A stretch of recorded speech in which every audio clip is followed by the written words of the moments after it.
everybody, and welcome back to another episode of the Points of Articulation. My name's Dave, and if you're new to the channel, welcome everybody. Today I'm looking at the Hot Wheels Star Wars Battle Rollers General Hux in an Imperial Star Destroyer, released in 2017. To be honest, I have no clue where this particular interpretation of the Imperial Star Destroyer was first seen, because I have no clue when General Hux was actually in an Imperial Star Destroyer. So if somebody maybe read a comic that I didn't get to yet, such as Poe Dameron, please let me know in the comments below. And I know somebody out there is going to be second guessing me, saying that it is a First Order Star Destroyer. And here we have the actual package, which I kept. And you can see that is clearly an Imperial Star Destroyer. And this came out before the Rise of Skywalker, so it's not one of the new ones with the giant cannon on the bottom.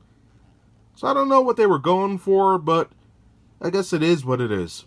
So having said all that, as many of you know who have been watching my channel, I do actually like this line. Maybe not so much as Titanium's or the main Hot Wheels starships, but I do admire them for their cartoonish caricatures of the ships and the pilots driving them. I think they're really cool, and the paint is never really bad. All the characters look like what they're supposed to, and all the ships, yeah, they have the basic forms of what they're supposed to represent, and you could tell what they are on the whole, so everything works out in my opinion anyway. So for General Hux and his Star Destroyer, this ship measures in at 1¼ inches long, which is nice and blends in well with the rest of the collection.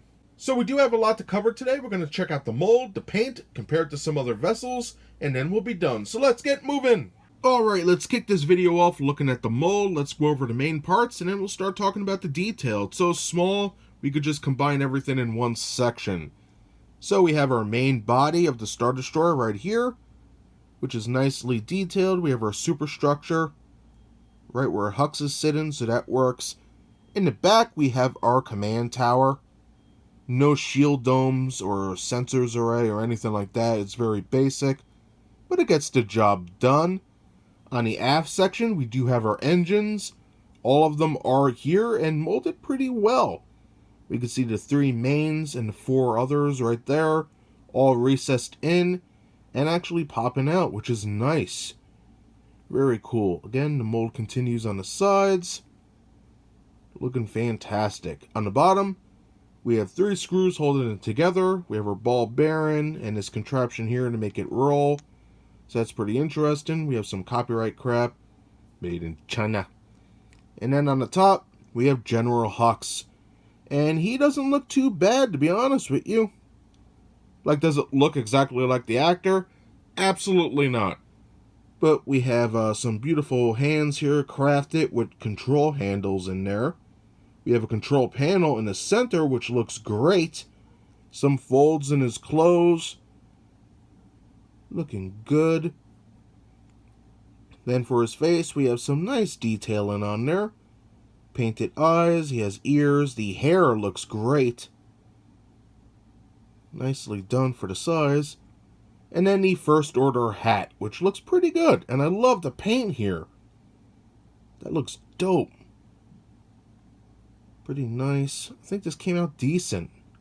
So let's see this baby roll before we check out the paint. So, as we know, these are the battle rollers. They have the ball on the bottom. And they're supposed to smash into each other. Yeah! And are also able to roll around. I like to put mine on a Hot Wheels track. Radical! And that's basically all these guys do besides sit on my shelf and look pretty cool. And now looking at that paint on General Hux and his Star Destroyer, this baby features 6 different colors. First up is a nice light gray for the Imperial Star Destroyer. Really cool choice. You can see it even on the controls in between Hux's fist. Looking good. On the sides, the bottom, and the aft, as well as the control tower. You know, Hot Wheels loves this type of gray for their capital ships. I guess it just works, I don't know. Next up, we have General Hux himself. Black for his gloves, arms, and torso. Looking good. Black for his hat, and black for the pupils. We also have white on his hat for the First Order symbol, which looks great. Very clean. I like that quite a bit. And we have tan for his skin, as well as a dark yellow or extremely light orange for his hair.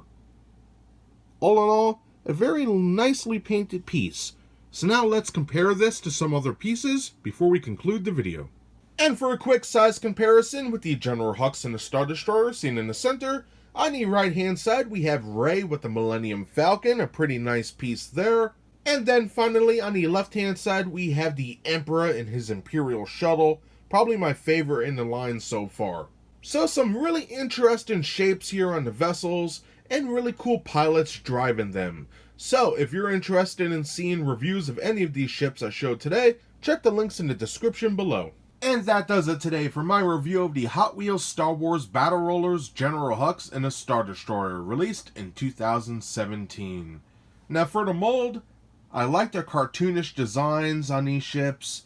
They're fun and they do the job. There's a lot of fine details such as the control panel in between Hux's gloves and the Star Destroyer itself. I think they did a decent job. For the paint, it has enough to distinguish who and what we're looking at, and I like the fine details such as on General Hux's hat, that First Order symbol, and the little things like his face and the engines in the back of the vessel.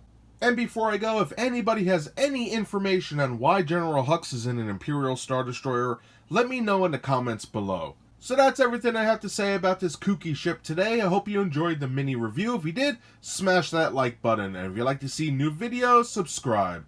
Again, thank you very much for taking time out of your day to watch my content. I greatly appreciate it, and I hope to see you next time. Bye, everybody. Radical! Come on.